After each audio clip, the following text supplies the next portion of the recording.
Dr. Homebrew is brought to you by 5-Star Chemicals, providing safety and cleaning supplies for brewing, distilling, and winemaking at 5starchemicals.com. Doctor, look! Stand aside, nurse. I'm Dr. Homebrew. Stand clear.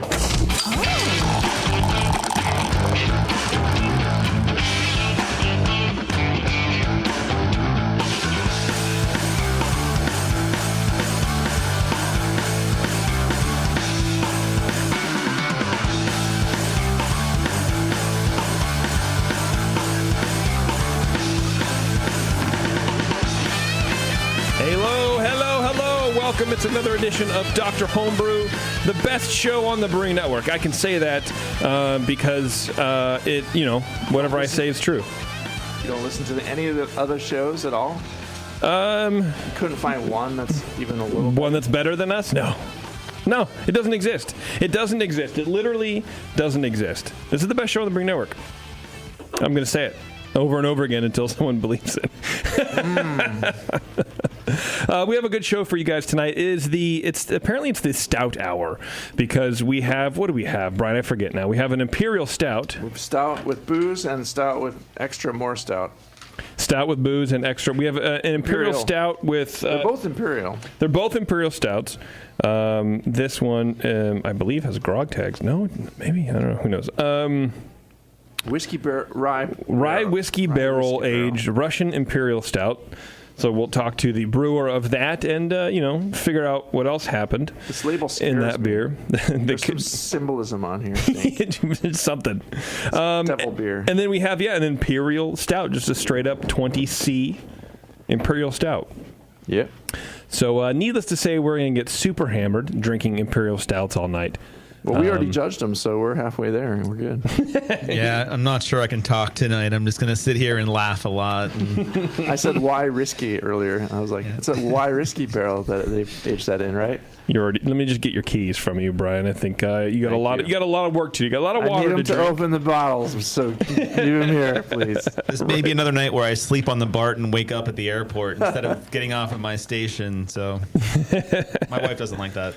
That happens. Does it happen frequently? I think I'm 2 for 4. So often enough. Too often, I guess. That's all right. It happens. I'm sure you're safe. And until you start coming home without your wallet, I think that's when maybe we should, or at least missing a kidney. Yeah. I used to ride BART late at night with an expensive guitar next to me all the time. So I always pick the seat where there's a seat kind of a sideways seat right in front of it, and I could kind of jam it in there next to me and just kind of sleep on it, Yeah. So I could protect it. Protector of the guitar. Before we get too far afield here, I want to tell you guys, I want to thank our fine sponsor, 5-Star. You can go to 5starchemicals.com and learn about all the lovely products that they have to help you protect your beer. Look, man, you work real hard at making this beer, and you want it to ferment properly. You don't want it to have any sort of contaminants or any issues or whatever, and the best way to do that is to use 5-Star products. 5starchemicals.com. Star San, PBW, that's that 1-2 punch, man. I was using that this weekend, actually. Last weekend, I brewed again on my Pico Brew. So I rebrewed the oatmeal stout, put a little bit of Crystal 40 in there. Listen to our bumped advice. up a little bit more. Instead of 4.5 pounds of base malt, I put 5. Just tweak it out a little bit. See what happens. Man, all this talk about stouts reminds me of my friend Lee. Yeah. And so you said when you were coming in the show, dude, on the way over here, you were actually listening to the back issues of the show. Yeah, this dumb show that we do. Live stream, and we were listening to almost 3 years ago, probably, or something. Yeah. One of the earlier ones, and it's like, oh man, yeah, it was fun. We miss Lee. We've been slithering along now for a year without him, and it's just, this savory cast of characters that we invite to join us here. It's I don't know. I hope the listeners still enjoy the show, but we all miss Lee, and it's I think he'd want us to go on and keep on keeping on, and for sure. I'm sure he'd enjoy some of these stouts. Yeah, absolutely, and we knew it would never be the same. But look, Keith Kevin's doing a good job. And Keith who? Keith Kevin Keith Kevin. Oh, yeah. from last show. Last He's show, like, yes. everyone just calls me Kevin. Is that kind of like Billy Bob? You have Maybe. 2 first names? Yeah, it just ran together. We'll probably rotate it out here and there and get some more local people on. But yeah, you can't. How do you replace a guy like Lee, man? Just it's hard to do, and that's not what we want to do. Definitely, it's a new direction for the show, and I think I'm okay with that. I think we're doing all right. And he's his legacy will continue on as far as the Bay Area Mashers did a sale of some his beer cellar and beer equipment stuff. I think they did some auctioning. Yeah. And the family wanted to go that at least some of that to go on to like beer judge education, and I might be involved with some of that in the years to come. And my friend Dave Teckham, who's like a grand master to 6 billionth level judge, so we might be doing some beer judging education stuff. Thanks to Lee for and I think there's also an award. I don't know if it's part of the California Homebrew Club of the Year. I think it's part of that, or maybe it's just part of the last competition leg of that, which is the Northern California Homebrew Competition. But there's an award every year for a judge who goes above and beyond to educate people and just sort of represent homebrewing in a great way, and it's called the Lee Shepherd Award. So I've had a chance to proctor with Lee and met him a bunch of times. Really great guy, and yeah, I miss him as well. I don't know him as well as you guys did, but every time I met him, it was really an honor. Yeah, he was a good dude. Okay, now that we're all depressed properly, moving on. Speaking of depressing, you have a very cloudy beer in front of you. It's juicy. It's the Track 7 Pale Ale. I forget what it's called. Well, now you said their name, I can't talk shit about it. So it looks great. I hope that it tastes as great as. I don't like any beer that looks like this. I hope it tastes better than it looks. I'll just. It looks like a glass of orange juice almost. It's Yeah, gravy. That actually does look like gravy. It tastes good. So a bad joke I had, you asked me to be a little bit weirder, and a bad joke I had, somebody once said, well, you don't, on Facebook, I was complaining about IPAs that look like that, and they're like, well, you don't drink with your eyes, and I said, well, you also don't have sex with your eyes, so, but you don't want to, have sex with something that looks like that, essentially. Like dirty dishwater. Yeah. Yeah, I mean, that's a good point. I never understood that either. Because, my comeback to that is go ask a chef how important plating and presentation is for the taste of the meal. You know what? The beer has good head, so there's that. Very good. No, hey, man, look, ultimately, you drink what you want. And that's fine. Look, you do what you want to do, and you'll never work again, or whatever the saying is. Is that the saying? No, something like that. Okay. Drink the rainbow. That's my saying. Drink the rainbow. Drink a weird-looking beer sometimes and enjoy it. Yeah, I mean, I guess it's okay. I do kind of rail on all those things a little too much. There can be wonderful-looking, horrible-tasting beers and horrible-looking, wonderful-tasting beers. Yeah. I'd rather have the latter. Yeah, and you know what, man? I had a cloudy beer here the other night, and I didn't know it was a cloudy beer at all. I had no idea. The beer list didn't say anything, and I couldn't do it. I actually had to return it. After I was on the session, and I couldn't do it. It tasted like chewing on a vine of hops. It was so gross. I could not finish half the pint. Yeah, I heard you talking to the manager here. Like, when are you going to put a haziness factor on your menu here on the? Just tell people that it's fucking hazy. Put it in the list. But maybe people don't care. Look, maybe I care too much about dumb shit. They care more if and the that's keg totally is fine. Full or empty on that. Yeah, but I think the worst is when people actually want it to be hazy and they complain when it's not. And it's like, fuck that. Like, that's just, like, why do you need to do that? Like, let's create a style that's really hazy. It looks like shit that, let's throw flour in a beer that doesn't need flour. So what is that? As long as it tastes right. Yeah, I mean, I guess. I don't know. I think if you really want to... sorry, I'm trying to get Neil on the phone here. If you really want to promote the style and promote this kind of new thing, then I think you should put that on your menu, wherever you are, not just here, but anywhere. Like there's a Distance company access code is required. Number you have dialed. Okay, great. Who is she? Right. Like there's a beer on from a brewery I'm not going to name that's called Churro beer. It's called Churro, and it says cream ale underneath. Okay. And so I'm like, oh, hey, look, dude, I like churros.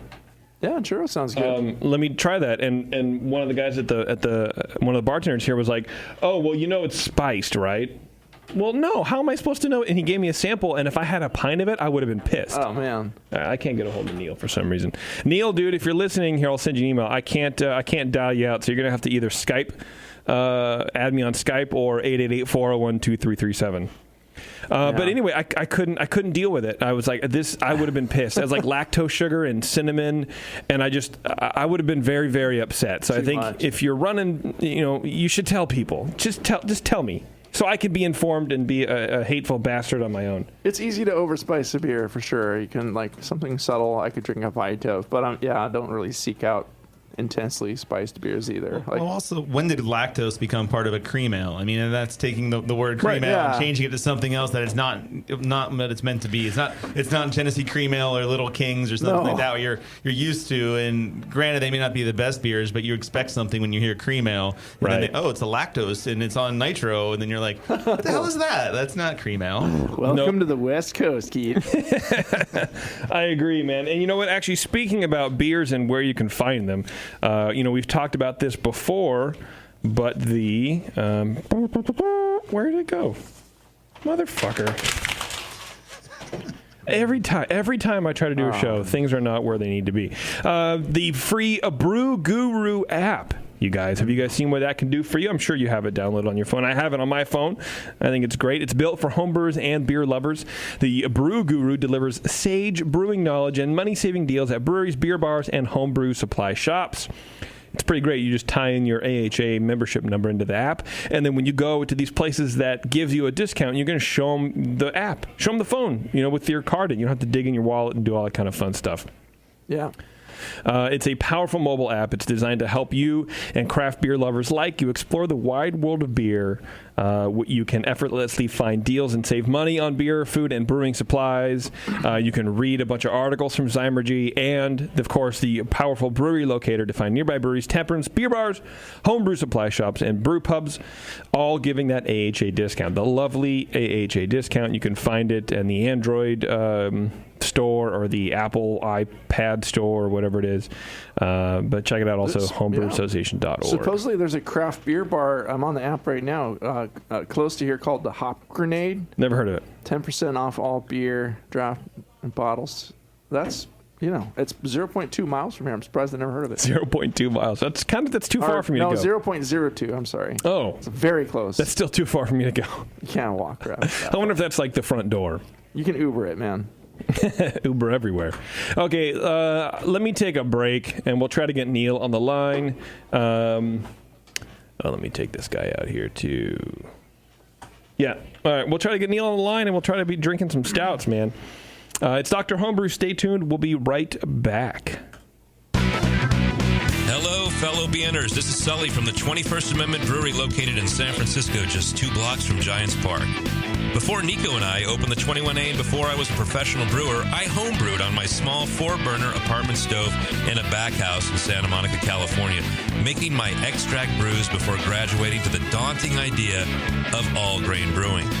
Homebrew books and information was hard to come by back then. The internet hadn't been invented yet, along with other things we take for granted today, like electricity and potable water.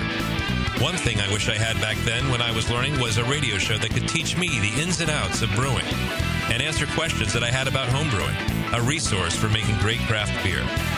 The 21st Amendment Brewery is excited to be a proud sponsor of Dr. Homebrew, a great show that teaches you what you need to know about making incredible beer. Good stuff. Listen up, you might learn something. I certainly did. And thanks for your support. Tasty Crack Games. Since the first time the Brewing Network microphones turned on, More Beer was behind it.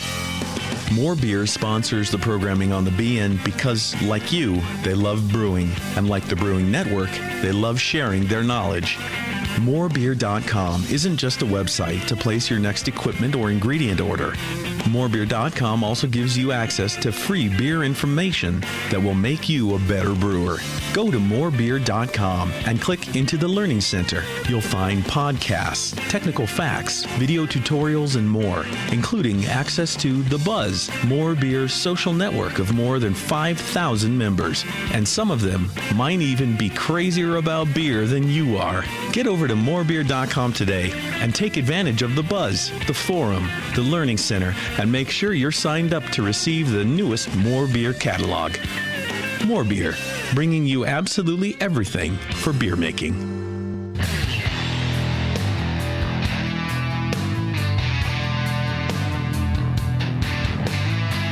Now, back to the examination.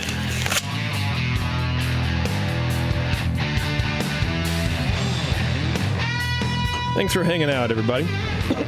Excuse me. While Bri pours this beer, I want to tell you guys about our close personal friend, Nico Brew. Nico, who has been a sponsor of the Brewing Network for 8 years. Almost 8 years now. It's a long time, dude. Yeah, man. It's a long time, that skirt wearing.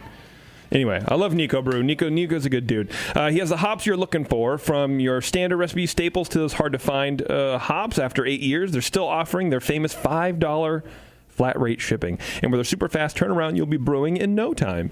All of their hops are nitrogen flushed and vacuum sealed in Mylar packaging to make sure you get the freshest hops available, which is very important. You got to flush all that bull crap out, all that oxygen. They even have commercial accounts available to pro brewers and homebrew shops. So if you're either one of those, you can contact Nico Brew and set you up with a little bit of deal here. And then coming soon, a complete line of pro brewing equipment, custom built fermenters, brew houses, you name it, they're going to have it. Check out the new Nico Brew swag, like onesies, tees for toddlers, and even something for you grown-ups out there. Head over to nicobrew.com today for all your hop needs. Also, they will rock your Your face beeping off the beeps, dude. Your skull. They do that, that's for sure. Yep. Speaking of Nico Brew, we're doing lunch meat tomorrow. Oh, Anybody wow. listening live, yeah, we're doing lunch meat. Nico is mainly the driving force. He was like a big sponsor of that show, so that's his fault. If you like lunch meat, there you go.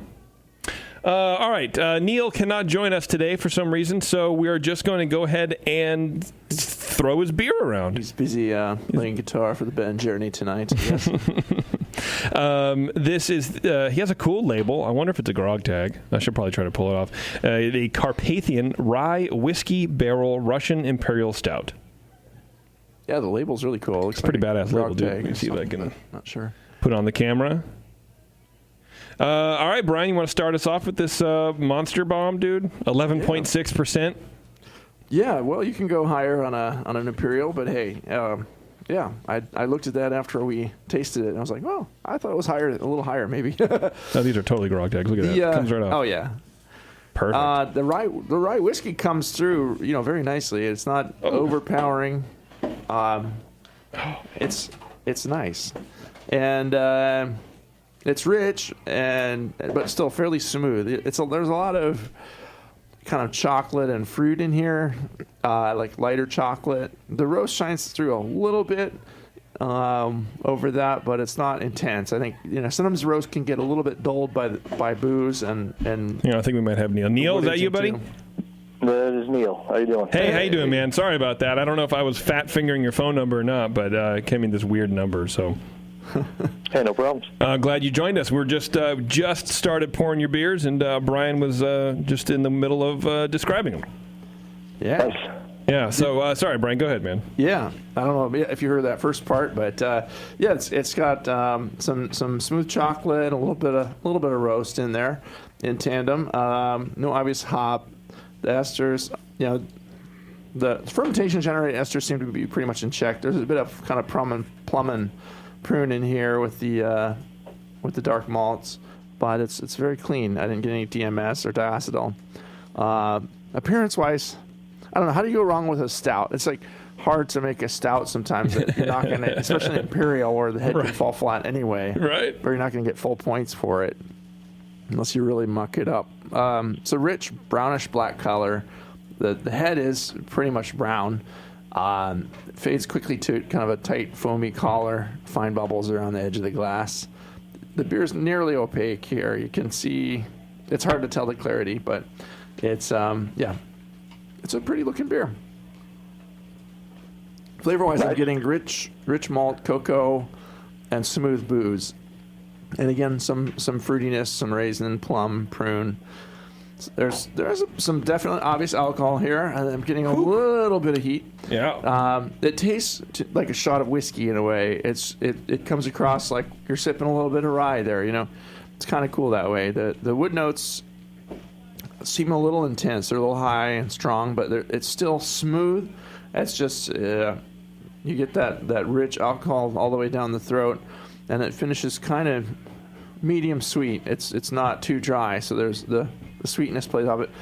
But we were talking about this beer too, and it's an interesting beer. It's got almost kind of a wine-like character to it. It's pretty acidic, and it's balanced to the malt and the booze. There's not a lot of hop counteracting anything, so it just comes across kind of a little bit of sweetness with some acidity and fruitiness, and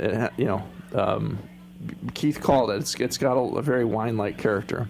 The wood and the vanilla is lingering in the aftertaste with a little bit of the booze, but it's an interesting flavored beer. So it's not as intensely roasty as you might want an Imperial Stout to be, and some can be pretty intensely roasty as we may find out later. But it's there. Body wise, it was pretty good. Medium full bodied. Low astringency out of the way, slightly creamy and smooth. There's strong warming all the way to the back of the throat. It seems quite strong, or a little bit hot, maybe, but not insanely so. And the CO2 is kind of medium low and in check, which is nice because it's not driving those flavors too hard or making it, it would be even more acidic if you had the CO2 too high. Overall, I thought it was a pretty nicely brewed Imperial Stout. Very big, but clean. It has a lot more... maybe more wood vanillins coming out than some of them, and it comes out more in the flavor than the aroma.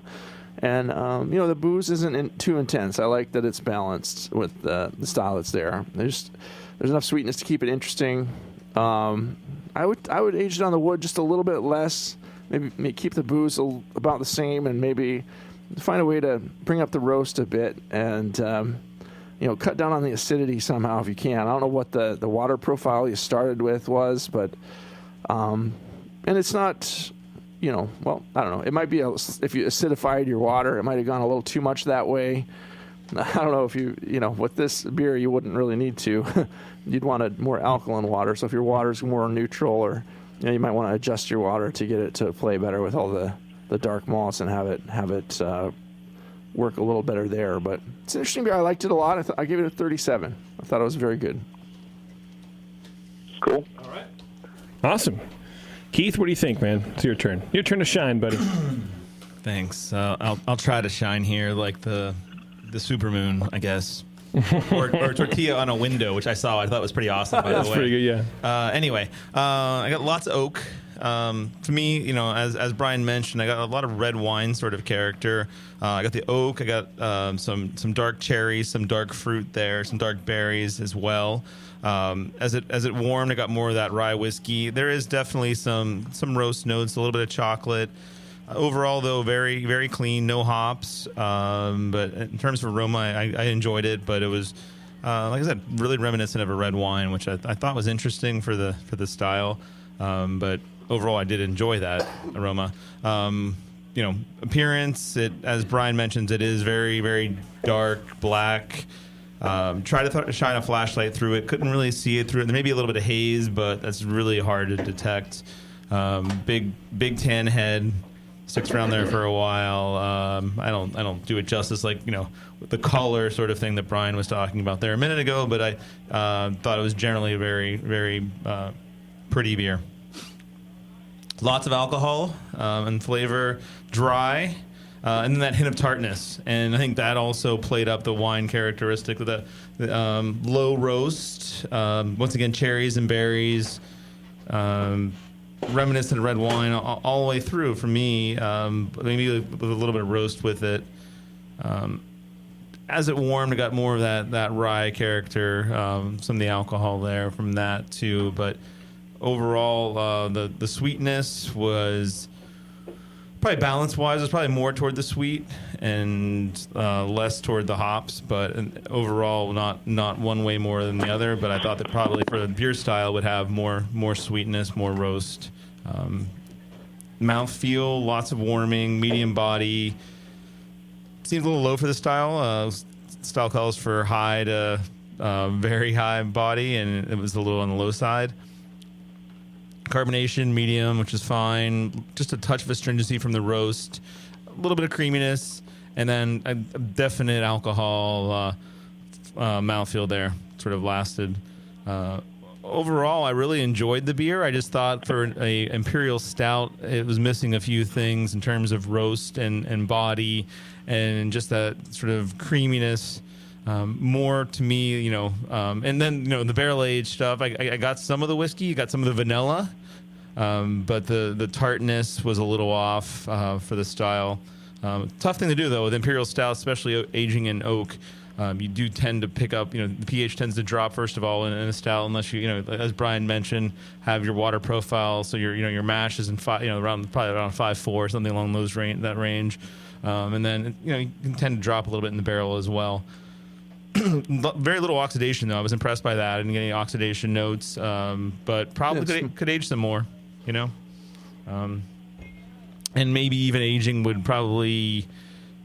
I don't know. I don't know if that would actually help. Now that I think about it, it would probably make it a little more complex and might get a little more sherry and But it's not gonna. There's not like a ton of roast, so it's not. That's not the problem here. It's more overall just sort of that tart cherry flavor, which really reminded me of sort of a Cabernet. More than anything else, with a little bit of chocolate in it. So I don't know. In some ways, thinking about eating like a little bit of chocolate while drinking Cabernet is what it reminded me of, which is something my wife loves to do. So this would be like one of her favorite beers. That's not bad. I think of, it's all in one glass now. Yeah. That's not. Yeah, it's not bad. I get that. What did you give it?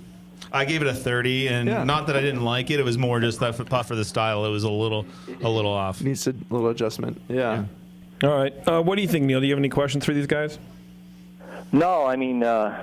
I kind of get the acidity, and the interesting thing about this beer is that I built the water from distilled, and the mash pH was 5.4. Dead nuts on. You guys are right about that barrel. The barrel definitely dropped the pH quite a bit. It was a very wet barrel, and it was only in there for about 72 hours. But it's been in the bottle for 14 months. The beer is almost a year and a half old, so it's definitely got a lot of age on it at this point. Okay. And it's been doing pretty well. I've had it in a few comps, and it hasn't done any lower than a 39 to this point. So I'm pretty proud of it. Yeah, I would be too. Yeah, it's very good. I give it high 30s myself. It's as it's aging. I think I would drink more of it now, and I think as it's aging, you're going to get more of that. The fruitiness is going to come through more, and the wood's going to kind of stay there, but the roast is going to fade a little bit. So. I would just keep drinking it and enjoy it. And the label's really cool, man. I like the label a lot. Yeah, you're freaking Brian out with that label. I think that's part of the fun for me. I like to kind of to tinker around with the labels, but yeah, it's a good time. Cool. Awesome. Cool. Well, then we'll let you go, man. I appreciate you sending us beer. Thank you very much. Hey, no problem. Thanks for taking the time to talk with me. Yeah, for sure. Have a good night, man. All right. Take care, guys. Later. Yeah, I like the specificity of it's not just whiskey, but it's it's definitely a rye whiskey. It's got like a little spiciness to it that's kind of cool. I really liked the beer, but yeah, it's with that much H on it. It's surprising that we're not getting more sherry like, and then it's just the fruitiness that's coming out more as it's going along. Yeah, what would make that not happen, as it were? Not having oxygen. Yeah, doing a really good job of bottling and keeping control of the, and he said 72 hours, which a lot of times in a barrel like that, you're going to have a lot of oxygen interaction, and especially, I'm not sure, we should ask them what size the barrel was, but obviously the smaller the barrel, the more the beer, not surface area ratio. Surface area ratio. Contact is a lot. It changes a lot. So 55-gallon barrel, you have a lot of beer in the middle and just a little bit of beer on the outside touching the barrel. Not a little bit, but you know what I mean. But less. Versus less, exactly. Versus like a 5-gallon barrel or a 15-gallon barrel. So I wish we would have asked him about that. But he said 72 hours, right? So that wasn't It doesn't seem like a lot. Almost why even bother? You might as well just pour some rye whiskey into the super the beer. fresh, wet barrel. But he still got a lot of wood out of it. Yeah, So maybe totally. it was a smaller barrel, like a 15-gallon or something. Well, I wonder if it was just. I mean, if it's super wet, it's probably just all the barrel character from the whiskey that's left in there. Yeah. You know, I mean, I'm sure there's some barrel that initial char. We also didn't ask him about his recipe. No, we didn't. We're bad at that kind of. I want to go back to that. I think that was really informative for people, like how they build their recipes like that. Yeah. We'll make a note. We're talking to. I think who are we talking to next? We're talking to Michael. So maybe we'll talk to Michael about that. Okay, let's take a break. We'll get Michael on the phone, and then we'll be. I don't know. We'll be right back, I guess. Right? Drinking some more beers. Dr. Homebrew. Stay tuned. We'll be right back. Do you know the 3 most important rules in brewing?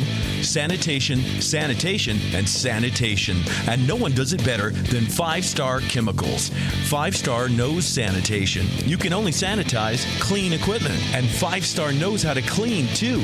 For craft brewers and home brewers, 5-Star has what you need to keep your fermenters, serving tanks, kegs, and draft lines sparkling and free of any beer-spoiling bacteria. PBW, caustic, acid cleaners, Star San, SaniClean, lubricants and defoamers, pH stabilizers, and more. 5-Star Chemicals has cleaning supplies, safety supplies, heat exchangers, pumps, hoses, and valves. And 5-Star is proud to offer eco-friendly products that exceed customer expectations. If you have a cleaning problem, you need the 5-Star solution. Visit 5starchemicals.com or call 800-782-7019. 800-782-7019 and get the 5-Star treatment today. Admit it. Homebrewing is not always free of frustrations. Years ago, brothers Bill and Jim Mitchell decided to minimize those frustrations and create an entirely new brewing process and a brand new kitchen appliance, the Pico Brew Zymatic. The Zymatic sits on your kitchen counter and connects to the internet via Wi-Fi. It comes with access to a huge recipe library full of award-winning beers and can brew your next batch at the push of a button. Improve repeatability and refine your recipes with the Pico Brew Zymatic. With minimal cleaning and hassle, the Zymatic enables anyone to brew craft beer in the comfort of their own kitchen. Just add your ingredients and the process of homebrewing becomes simplified and automatic, allowing you to focus on what really matters while you brew. At Pico Brew, they believe everyone should be able to enjoy the art of homebrewing and make their own damn good craft beer. See the Zymatic in action today at picobrew.com. I'm sorry to tell you this, but we're going to have to pour you out. Back to Dr. Homebrew.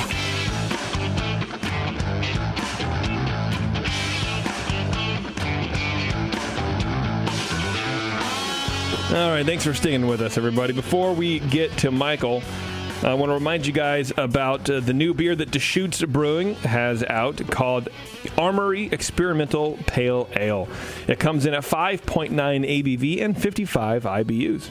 Each round of Armory will be brewed with a different experimental hop. This batch is hopped with Nugget, Northern Brewer, Cascade, Centennial, and experimental hop number 07270.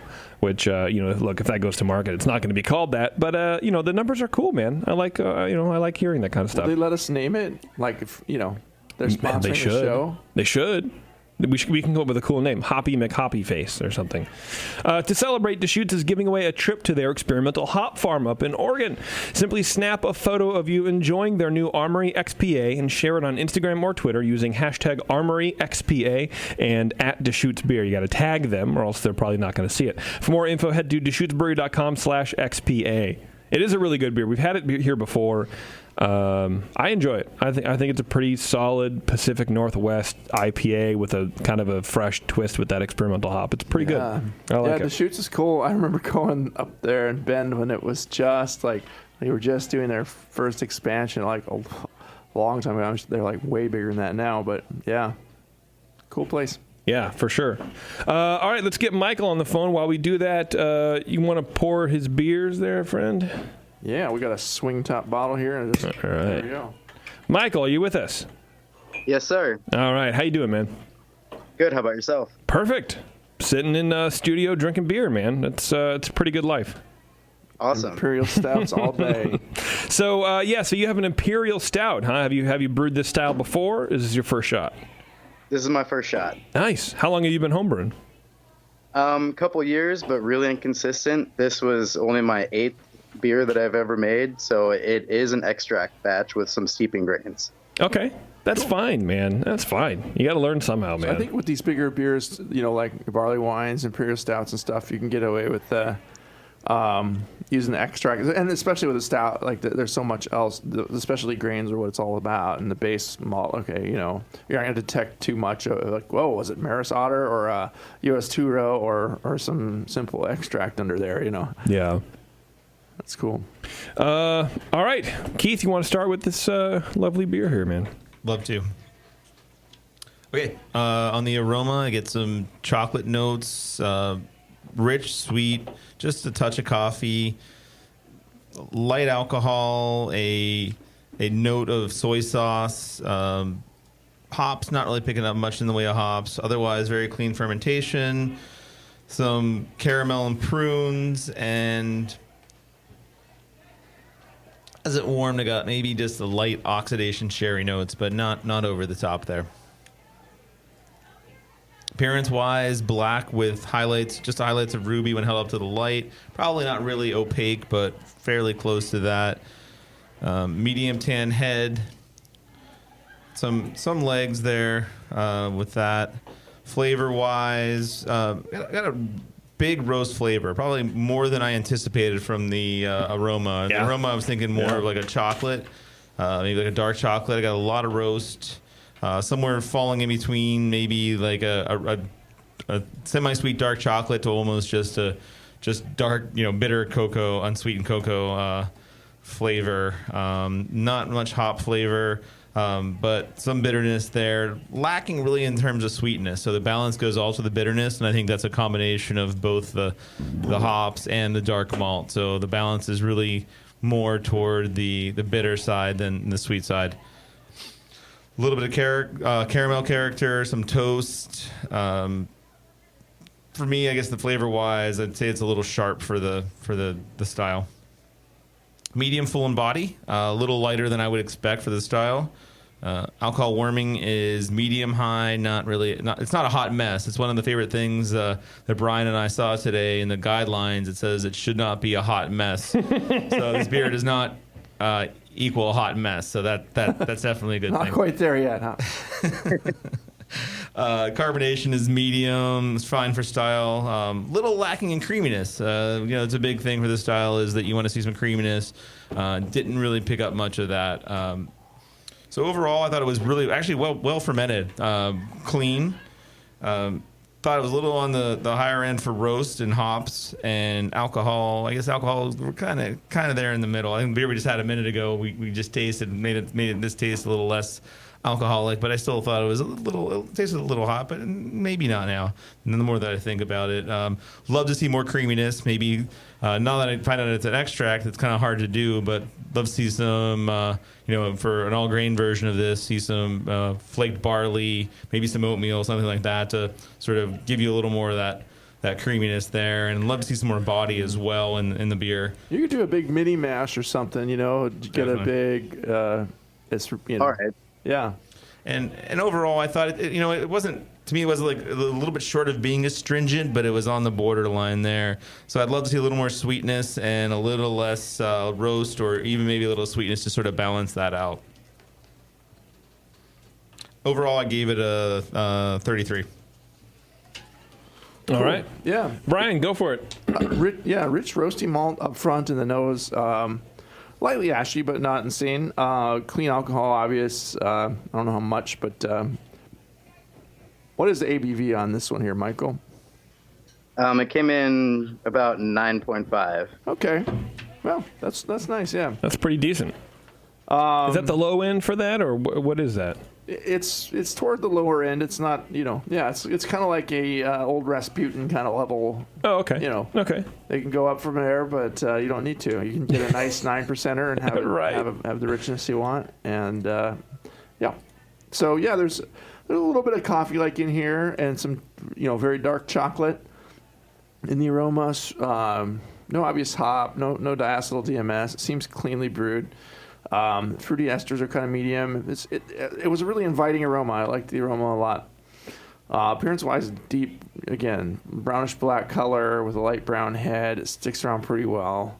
Mostly finer bubbles and, nearly opaque, as Keith mentioned. And again, in the flavor, it surprised me, too. Like, it seemed to with Keith as well. Just, it erupts with this big roast and ash right up front. It's somewhat a burnt chocolate flavor. Yeah. Like a strong brewed coffee thing alongside that. And that's kind of all you get. The bitterness attacks pretty intensely with all of that.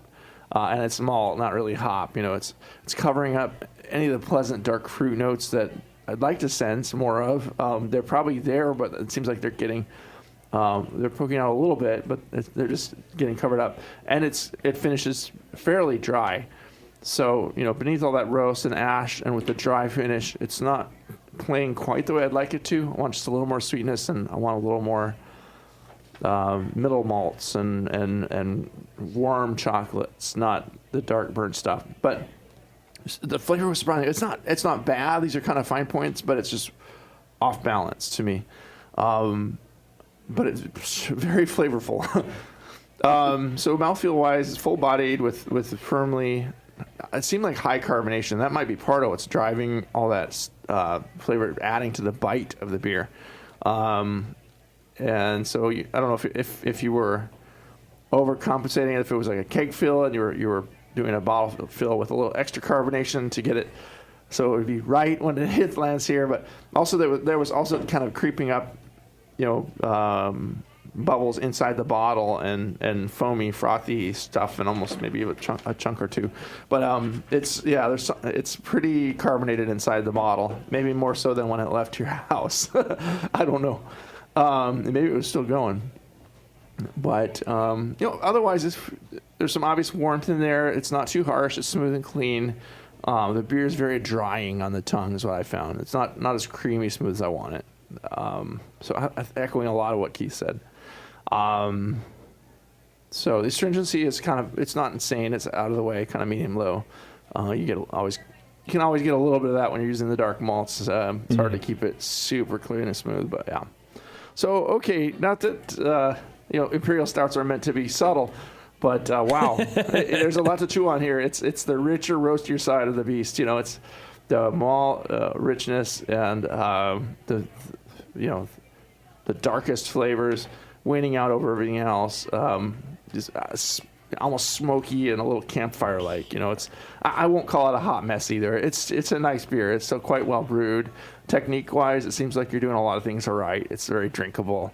It's just more of a balanced thing to me. You want to back off those darkest malts, bring up the middle, the warm chocolates, and let that fruitiness shine through. Maybe if you can get it to finish a little sweeter, that's going to help this beer a lot. So I gave it a 33 as well. I really liked it, and it's very drinkable. I could sip a lot of this, and absolutely, yeah, we're enjoying it. Yeah. So just a little too much on the steeping Mostly grains, a little mash. Yeah, the grains that were steeped. I don't know. You can pull them out earlier. Like before, if you're steeping grains, I would definitely pull them out before you get to 170, and don't squish the bag to get all the stuff out of there. Like, oh well, hey, this is all the flavor in here. I'm gonna squeeze it and twist it and push it all out of there. No, you don't want to do that. You just get harshness. And again, it wasn't too astringent, so I don't think that was probably the case here. But it's probably just too much of it. But like you said, you do a little mini mash with some flaked barley or something in there, and some more just some middle palate creaminess, and maybe a light caramel. Yeah. Give it a little more in the middle. Okay. Michael, do you want to go through the recipe real quick since we failed on Neil's beer? Sure. So I did 8 pounds of a liquid malt extract, 2 pounds of 2-row pale malt, 2 pounds of amber, 1 1/4 of roast barley and 1 1/4 of Carafa 3. 1 1/4 pounds of each of those. Yeah. Wow. Yeah. So you have 2 roasts. So you could throw in some flake barley with that same recipe. You don't have to really adjust anything. You had a mash going there, basically. Yeah. Yeah. Yeah, I steeped it at 150 for about 45 minutes. Okay. Cool. Or you could just go to all grain too. It's not that hard. Yeah, you're pretty much doing it. I mean, almost there. Yeah. You're looking at it as extract, but you're doing more of a grain with extract added rather than extract with grain added, I would think. Especially because you got that 2-row in there. That's surprising. I mean, the thing is, it's letting someone else have the control of you have control of what you're mashing in there. And when I do a big beer like this, with extract, I do like to steep a big, pale malt in there. If I'm making a big barley wine and I just want to do something quick, I'll do along with the extract a big mini mash inside, or a big, drop a big sack into your kettle. Basically, is what you want to do. Sounds like you did, and that part worked fine. Yeah. Do you have any questions for the guys, Michael? I mean, I guess you kind of answered some of them. It was just how to make this beer better and to make sure that what I was doing with the yeast was all right. Because this is the first time I repitched a batch of yeast. It was one that I repitched from, I did a hazelnut brown nectar clone from Rogue. There you go. Just took the yeast cake from that and used it to brew this one. So as long as my ferment was all right. Pretty quick turnover from the first beer to the second? Yeah. I mean, it was like 3 days. And the first beer was good? Yeah. Yeah, no, I thought everything was great in terms of fermentation. Yeah, right. I didn't see any problems at all there. Great way to do that, yeah, for a big beer like this. You don't have to buy 6 packets of yeast, Well, so when Michael set his grain build, is there anything he can adjust on the dark malt side? We mentioned taking some down, but what would he take down of those 2? All the amber malt in there was interesting, and all the Carafa and the roast. It seemed like a lot for 5 gallons. So I would like a little, maybe something more sweetness. Maybe first of all, like you said, like chocolate, like even some pale chocolate or other types of chocolate. And then just even some dark crystal would be nice there too, to kind of create a layers of complexity. And Imperial Stouts tend to have a lot of layers of complexity, and this seemed a little bit sort of 2-note sort of thing going on. And I think adding some like maybe 145 or whatever extra dark crystal, and maybe even some like dark crystal, and sort of layering those flavors in, and then even maybe thinking about a touch of Special B or something like that, just getting a lot of different flavors there, a lot of the mid-range sort of flavors in a stout. You don't want to overkill. You don't want to have it be just you got kitchen to sink. Kitchen sink. You got to play with it a little bit and sort of figure out what works for you. But I would definitely, first of all, think about throwing some chocolate, and then some dark crystal would be the things I would think about adding to right away. Yeah, when you're at the homebrew shop too, just dig into some of the grain bins, taste some different grains, and see what you think might work in your beer. Too. It's definitely fun to do that. A number of years ago, we had Colin Kaminsky on from Downtown Joe's, and he mentioned this 100 grain recipe thing that he does, where he'll take the percentage of his grains, and so if his malt bill's like 80% 2-row, he'll have 80 grains of 2-row, and then if like the crystal malt is like 10%, he'll have 10 grains of that and whatever. And you just put it all in your mouth and chew it up for like 5 minutes. And he goes, it's not perfect, but it gives you kind of a sense of what your recipe is going to be. And I'm like, wow, like that. That's pretty cool, man. I've done it a couple times. I don't know if it came out, but it was a cool experiment.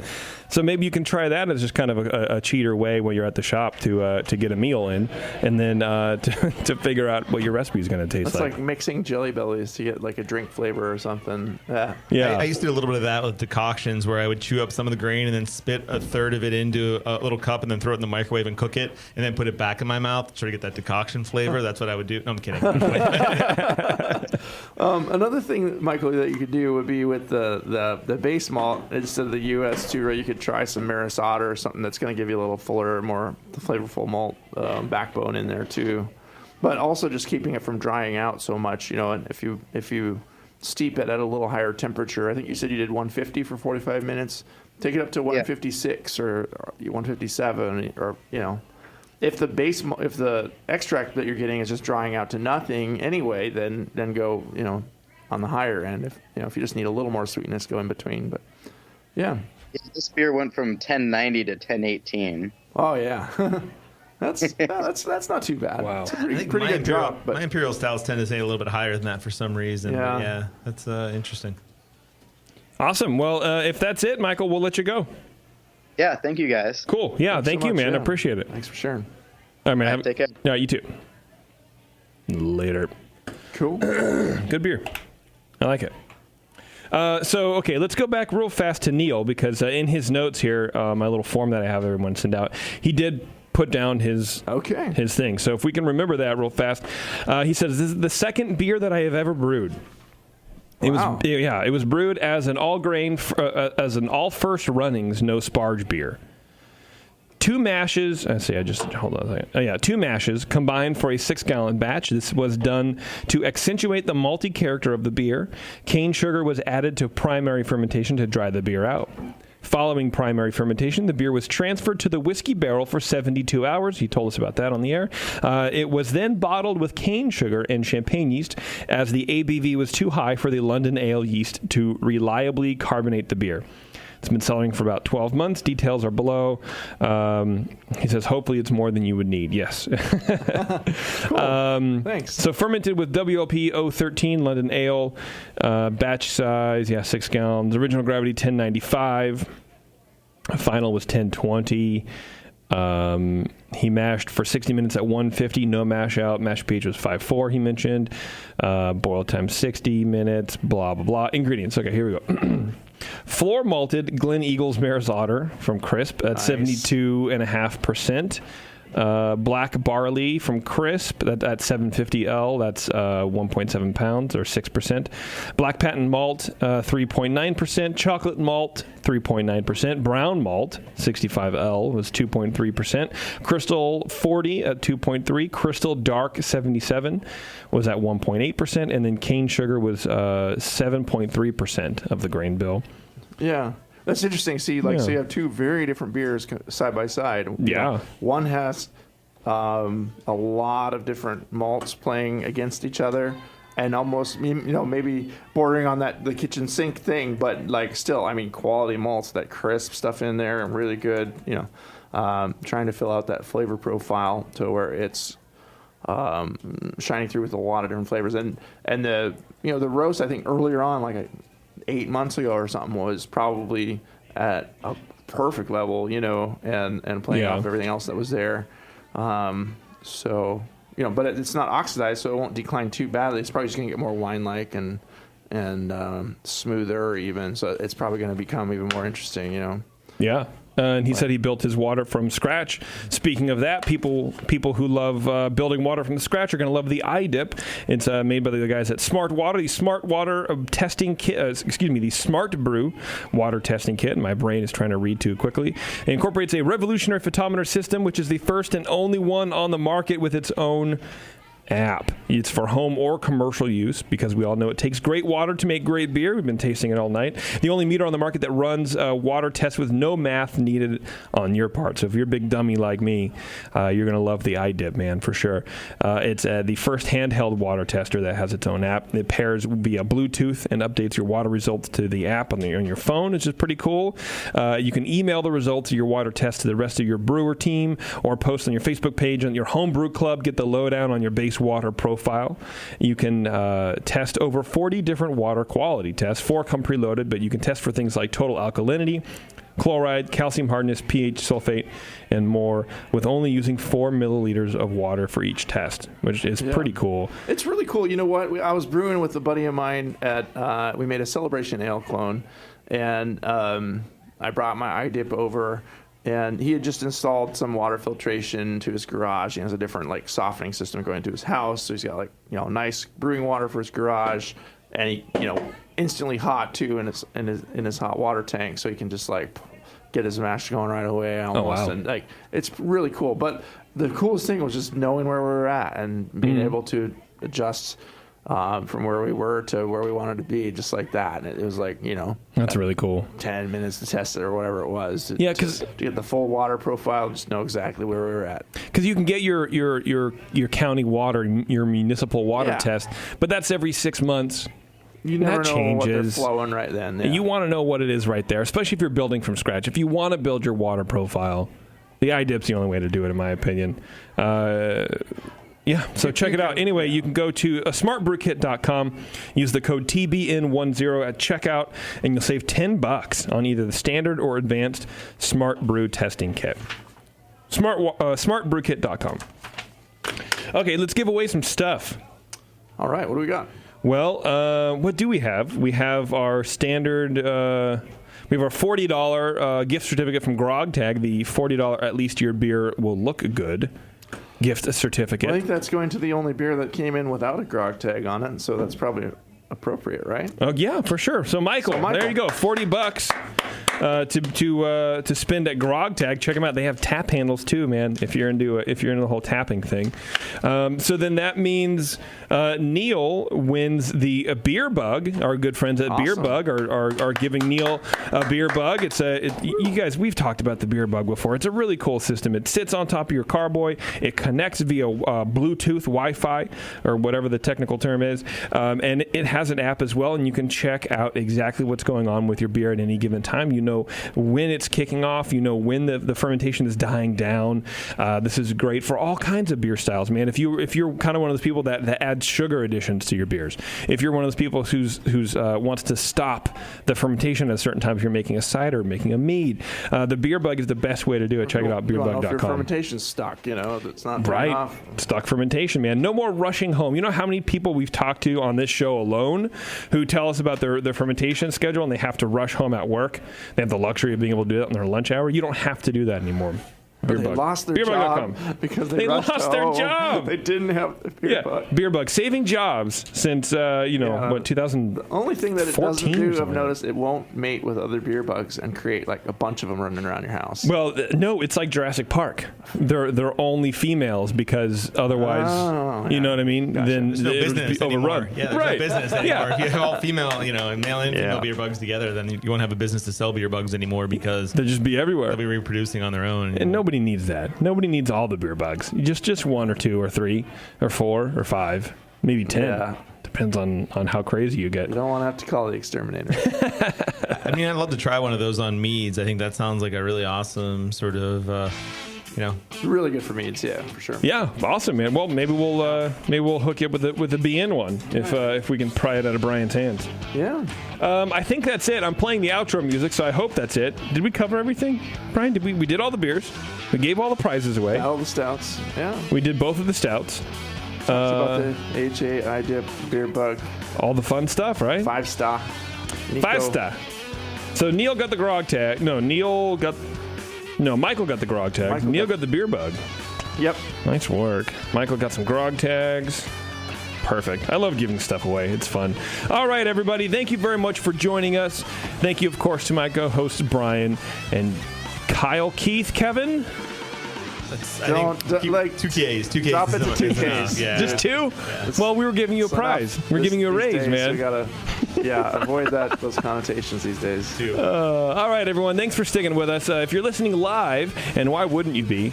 We're going to be starting another show in about 5 minutes. Otherwise, if you're listening to the podcast, you're going to have to wait a couple weeks. Sorry. All right, have a good night, everyone. We'll see you next time on Dr. Homebrew.